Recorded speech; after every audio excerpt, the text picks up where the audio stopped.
or Patty Mills and Rudy Gay or someone to run up and get that foul. But when you have a veteran team, knowing situations, time on the clock, you should know that, right? Well, you should, and that's the coach is going to be yelling on that side, but you got Patty Mills, a veteran guy, DeMar DeRozan. They all should know time, score, understand that situation. It's not like if you reverse the roles and that was Denver, you could say it's a young team, but this is a veteran team. They shouldn't have to take Greg Popovich to be yelling, "We need a foul" in that situation.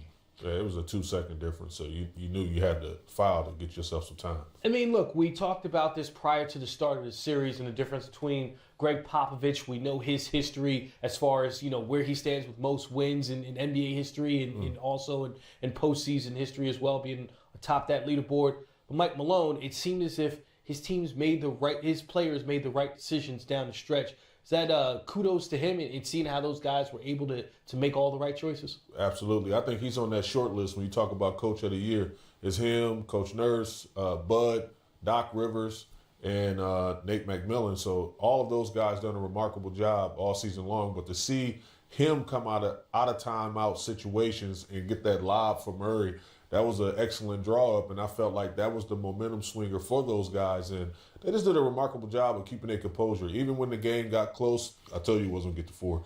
It got to 4. You did. Yeah, it got to 4, and he initially called the timeout, stopped it, and got things trending back in their direction. The big thing is for a coach, they can do all the planning, preparation, and practice, but you can't create this pressure in-game experience. And for his guys to respond shows a lot of composure that he's put up upon them, and to understand the situation, because you go through game situations in practice and you run it, but now you got the fans. It's Game 7, and those guys went out and executed. So I mean, Jamal Murray, a lot of credit goes to that young kid, because a lot of kids in that situation don't want to be in that, don't want to have to take that shot, because they don't want to be the guy to say, well, you lost us the game because you turned it over, didn't want to take the shot. We were watching earlier, Ben Simmons talked about him. When he gets in that position, a lot of times he doesn't want to shoot the basketball. And so you saw a young kid tonight that did it. You use the term turnovers. And San Antonio Spurs had 6. Denver Nuggets had just 6. So both teams took care of the ball, and that's why you saw such a close game. Here's Greg Popovich.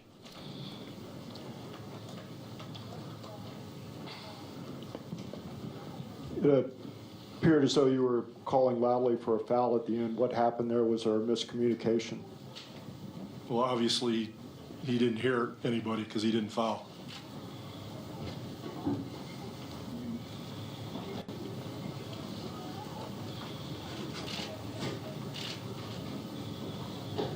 Anyone else? What contributed to the poor shooting start? Was it more their defense, what they were You doing? never know the answer to a question like that. It's always both.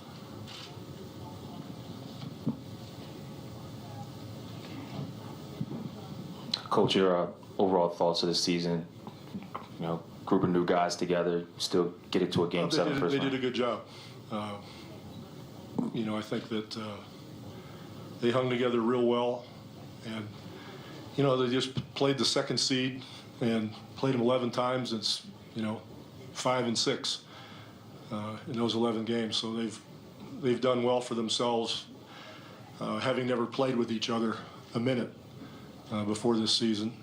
And some of the young kids that developed in the D-League came up and did a good job during the season. So I think they were really quick to learn a new system and learn about each other as the season progressed. So I think they did a really good job. It's always disappointing to lose, but you have to congratulate the Nuggets. Michael Malone did a great job, he and his staff, GM Conley, putting the group together. They've been together a few years now, and it's starting to show. There's a reason why they're second in the West. So congratulations to those guys. I thought they did a great job. Tonight was an odd game. I thought, both teams set basketball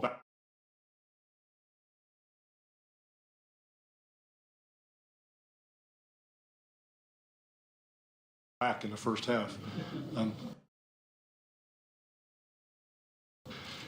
Get a glass of wine and watch it on TV, but it got better. The best part for us was we hung in there. I thought we played aggressively enough to win for about a quarter and a half. We just didn't have the same pace and aggressiveness for about 2.5 quarters, and then finally got it, and then made it a basketball game. So that's disappointing, but nice to see that the group didn't hang their heads and came back in and had an opportunity. But Denver, they did a great job. I'm really happy for them in a strange sort of way. Your thoughts on Nikola Jokic? You had a great one in Tim Duncan. I don't want to put him up there with Tim, but your thoughts on the way he plays the game? Yeah, a little bit too early for that, but your thoughts on the way Jokic plays the game? Have you been in these sessions before? I've said this like 10 times, and I'm not writing your article for you. Ask one of your colleagues. He's magnificent. Magnificent. I'll just leave it at that. Pop, you mentioned Yes. you mentioned to Jabari that this was a new team and you liked the way it came along. Are you kind of excited about a second year with the same group and your contract is up? Do you expect to sign a new one? I won't be the same team because DeJounte Murray will come back, and he's our best defender. He was our point guard when we lost him at the beginning of the year. That made it tough. Well, Derek wasn't there either, was he? He was hurt, but Bryn Forbes was the point guard. Scared the hell out of him. But it helped him progress as a player for sure.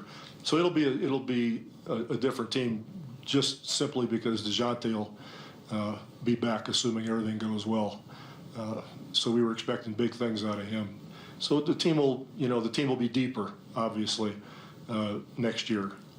But be that as it may, the West is tough. There's other teams that didn't make the playoffs, so you're going to be hungry to get into the playoffs. It's a lot of good teams. Okay? Have a good weekend.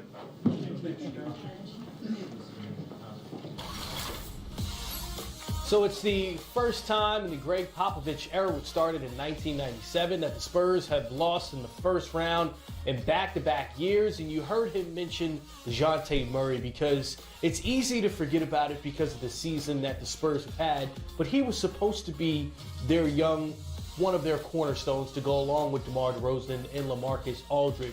So the fact that they get him back next year, that's already an addition that Pop clearly is looking forward to. Yeah, absolutely. And look, it wasn't easy for me to forget Murray just because of the simple fact that when I had the opportunity to, sit down with Pop and talk to him, he was just saying, the most important thing is the development of Murray and what he brings to the table and his tangibles, and he's going to be out there for lengthy periods of time.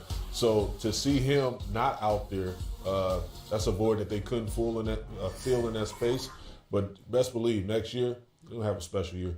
They will, and having him back, but I think it's a testament to the Spurs development program, their G League and what they do, because they're able to bring guys up that are younger, that a lot of people may not have heard of, that develop and become good players. And then you got to add Murray back to this group. The Spurs will continue. They'll continue to get better. They always believe next man up, and the next man usually somebody is prepared to step in those shoes. And so, as Pop said, the West is going to be good. Teams that didn't make the play are going to be trying to get there, but rest assured that the Spurs will be back. So Nikola Jokic with an impressive performance, but it was a rare one. 20-plus points, 15-plus rebounds, 10-plus assists, and in Game 7, last time that happened, 1988, James Worthy did that. So think about that, how long that's been, and we know big game James. So even though Jokic isn't the guy that's taking the shot on every possession at the end of games, I mean, that's a big contribution from him. Yeah, well, the thing about him, he does all the little things. If a shot goes up, he tries to rebound every rebound. If there's a pass to be made, he wants to make the best pass, and then he'll take shots.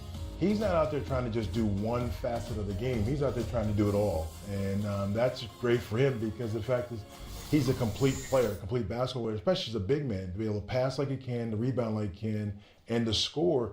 You don't find that in a lot of big guys that are willing to do all those facets of the game. It's like, Bill Walton, who did a lot of those things. I think you really touch on it, man, when you say he does everything and he's a complete player, because so many times you're just a designated guy to score the basketball. You're a designated guy to defend and protect the paint, or a designated guy to facilitate, to keep the ball moving from an offensive standpoint. But for him, his responsibility is extremely heavy, and he does a remarkable job. night in, game out, of just being consistent in that space. And looking deep inside of the box score, those 15 rebounds, 5 of them offensive. Big difference in this game. Denver, second chance points, they won 17-8.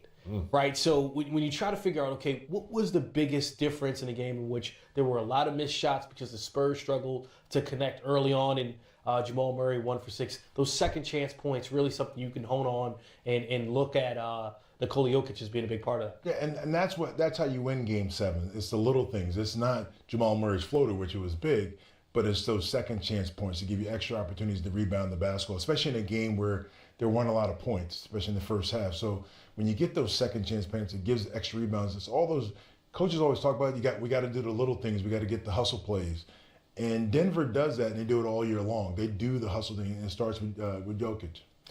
Yeah, and on the flip side of that, Spurs ended up with just 8 offensive rebounds, right? So if you look at Jokic with 5 for the Nuggets, I mean, that's a big swing in that way. Let's talk a little bit about Jamal Murray.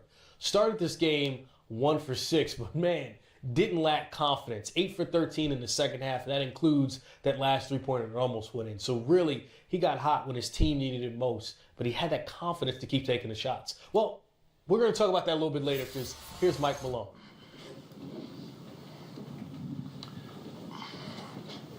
Michael, there's so much work that goes into this ever since you got here. So when it happens, when you win a series against a team like that, what is sort of the first forefront emotion? Yeah, obviously you're extremely happy and proud of your guys.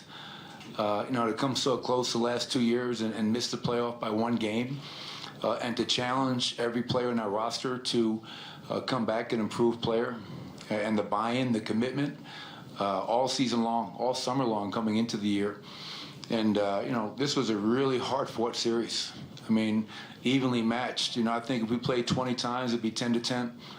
It's just that kind of a matchup. But I love the grit, the resiliency, the toughness we played with tonight. And even late when they made their run, they're 2 veterans, DeMar DeRozan, LaMarcus Aldridge, taking over the game. We never lost our composure. And for a young team to step up and make big plays down the stretch, Jamal Murray down the stretch was phenomenal. And, Nikola struggled to make shots in that fourth quarter, but he winds up going out and getting a triple-double. But the first reaction, Nick, is just really, really happy and proud of our guys. This is the first time Denver's won a Game 7, I think, in 40 years. So it's a hell of a moment, but as I told our players, enjoy it for a few minutes. It's a quick turnaround. We've got Portland in 2 days, so we'll turn the page and start getting ready for them tomorrow. Coach, the defensive effort tonight was obviously great for you guys. The improvement in that regard this season has been remarkable. Just wondering if you could reflect on your determination to make that a reality and the work your guys have put in to change the numbers and the narrative. Yeah, to me it was really simple. The reason we have missed the playoffs 2 years in a row was because we were a bottom 5 defensive team, an elite offensive team, but we couldn't guard anybody. We were last in three-point defense last year. So to go from 30th to 1st in three-point defense is remarkable, and that's our players buying in, committing, giving multiple efforts. So I take great pride in that, the improvement, being a top 10 defense this year. And if you look at the 7 games, the 4 games that we won, our defense was really good. The 3 games that we lost, we guarded nobody. And we have a hell of a challenge waiting for us. A team that's been resting, getting ready, and Damian Lillard right now is playing at a whole nother level. So, you enjoy this for a second, and you start thinking about Portland and all the challenges they present. But proud of our guys, and the defense was a big part of our success in the series and on the season as a whole. There was a lot of talk coming into the series about your guys' youth and kind of an experience and how it would look on a big stage when the brights were lighter. And Nikola comes out and just looks so poised throughout the series. To have your best player, who's also really young without a ton of any playoff experience, just have that calmness to him and that poise, can that trickle down to other guys on your roster? You hope it does. I think it speaks to Nikola's greatness. I think it speaks to him never being afraid of the moment or never being overwhelmed. Like he always says, it's just basketball. Whether it's regular season game 54 or it's game 7, the end of the day, it's just basketball. And that's how he approaches it. And everybody else is different. They don't have Nikola's same personality, but anytime your best player has that kind of poise, leadership, that will definitely help the younger guys out. When they things aren't going our way and they can look to him and they see calmness under pressure and under duress, yeah, I think that's a great thing to have. And that's how leadership is shown in many different ways. And that's why Nikola is a leader for our team. Right here. You never trailed, but it was never easy. Have you ever had a game where you led basically from start to finish that was full of such, I don't know, anxiety? Anxiety is a good word, because, you know, you get up to a great start. Our defense was just, you know, incredible, especially in that first half. But we couldn't make a shot. So we were unable to take advantage of our defense because we were struggling to make shots. I think somebody told me, Pop said we set the game of basketball back 20 years. But I was just happy our defense was in the game early, especially coming off of Game 6. But we could never build a big enough lead because of our inability to shoot the ball. We go 2 of 20 from the three-point line tonight. And you still find a way to win the game, which I give our guys a ton of credit for, because a lot of times when you're not making shots, that takes away from your defensive intensity. And I never felt that tonight. Our guys had a next play mentality, and what a marked difference from Game 6 to 7 in terms of how we played, physically, aggressive, and a hell of a lot more discipline. Michael, you talked the last couple days and all season just about how the Nuggets have fought to get home court advantage. Have you ever seen a game end like that where, like, the Spurs couldn't hear whether or not to foul?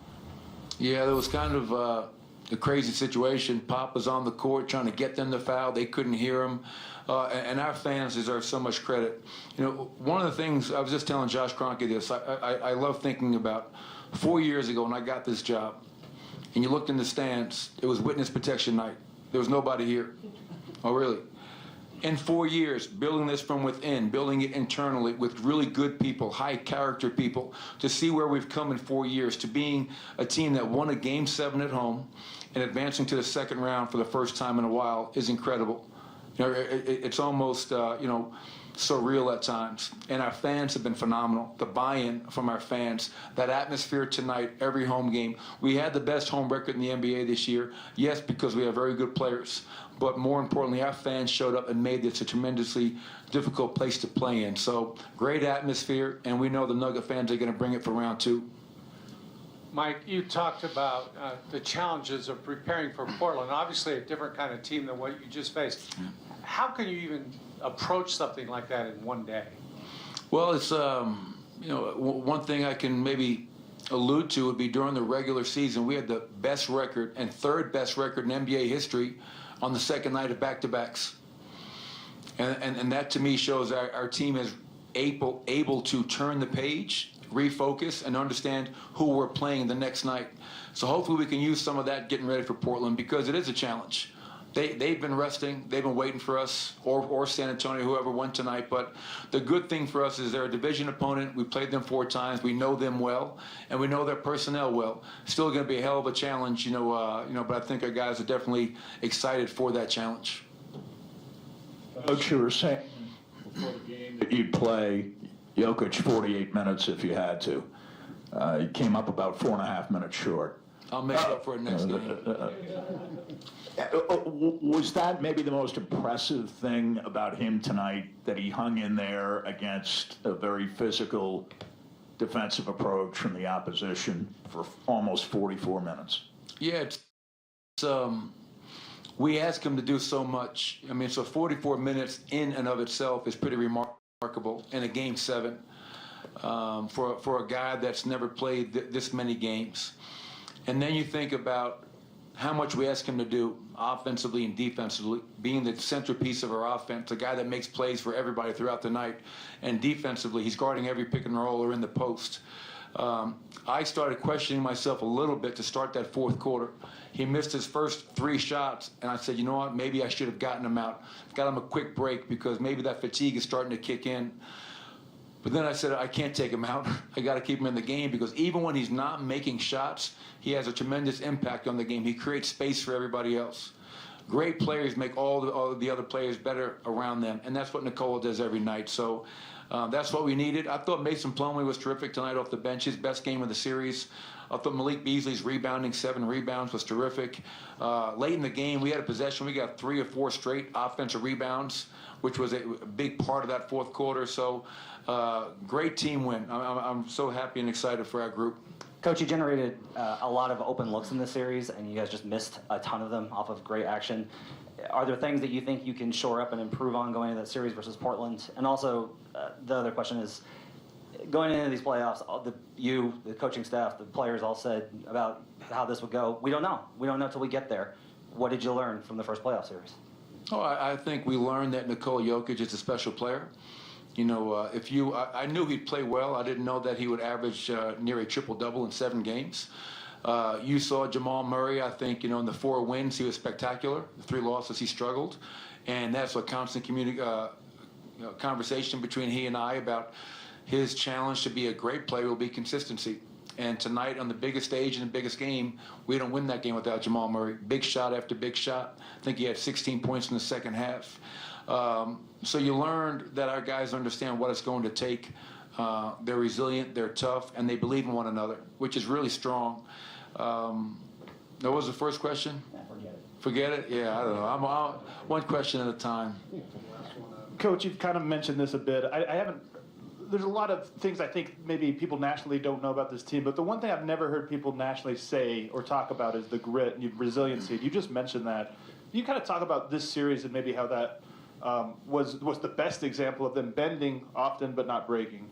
Yeah, I think, in the playoffs, it's such an important component, to have that grit and resiliency and toughness. It helped get us here, obviously, to win 54 games, to have the best home record in the NBA, to go 12-1, whatever it was, second night of back-to-backs. But when you're playing against a veteran team like that, with arguably the greatest coach in NBA history, game 1, we didn't perform. What I liked about it, though, we answered the bell in game 2. Game 3 was maybe our worst game of the series. Game 4 and game 5 were great. Game 6, what I was really proud of, Adam, was after game 6, I didn't have to get up in front of our team and tell them all the things they didn't do. They already knew it. They owned it. Before I even got into them, they knew that we weren't physical enough. They knew that we weren't disciplined enough. We weren't aggressive enough. And tonight, I think, was another great example of them learning from that and coming out there and doing it. I told them before the game, I said, there is no tomorrow. There's got to be no regrets. Don't wake up tomorrow morning and say, man, we weren't physical enough.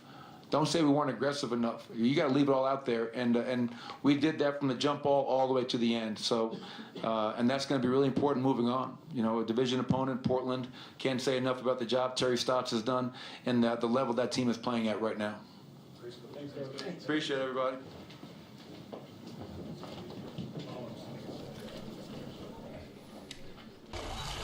Let's welcome in Joe Borgia, Senior Vice President, Replay and Referee Operations. Okay, during the second quarter of tonight's 76ers-Raptors game, Fred VanVleet was called for a blocking foul as he attempted to stop Ben Simmons from driving towards the basket. Joe, how close of a call was this, and what made it a blocking foul on VanVleet? Well, Chris, this was a very close call. As a matter of fact, VanVleet initially was in a legal position. So to draw the offensive foul, he has to beat Simmons to the spot, and he has to be directly in his path. And what you're going to see here is he does that right here. However, he makes the mistake of moving forward and slightly to his left as Simmons makes a move around him, and therefore he ended up initiating the illegal contact, and that's why a blocking foul was called. During the third quarter of tonight's Spurs-Nuggets game, LaMarcus Aldridge made a jump shot from the corner and wanted a foul call on Nikola Jokic. Joe, how does the term hand is part of the ball factor into this play? Chris, any part of the hand that is touching the ball is considered part of the ball. Therefore, a defender is allowed to hit it. And what you're going to see on this play, Aldridge, you see him go up for the shot. Jokic reaches in. Now watch what's here. We're going to freeze this play down here. His hand is on the ball, and that is the only part of the hand that Jokic hits. So in essence, Jokic hits the ball, even though Aldridge does feel it on his hand. But by rule, Jokic hit the ball, and therefore it is not a foul. It is a legal defensive play. Joe Borgia, thank you for your time. We appreciate it. Thanks for having me, Chris. DeMar DeRozan started the game 1 for 10 from the field, but he finished with a flurry.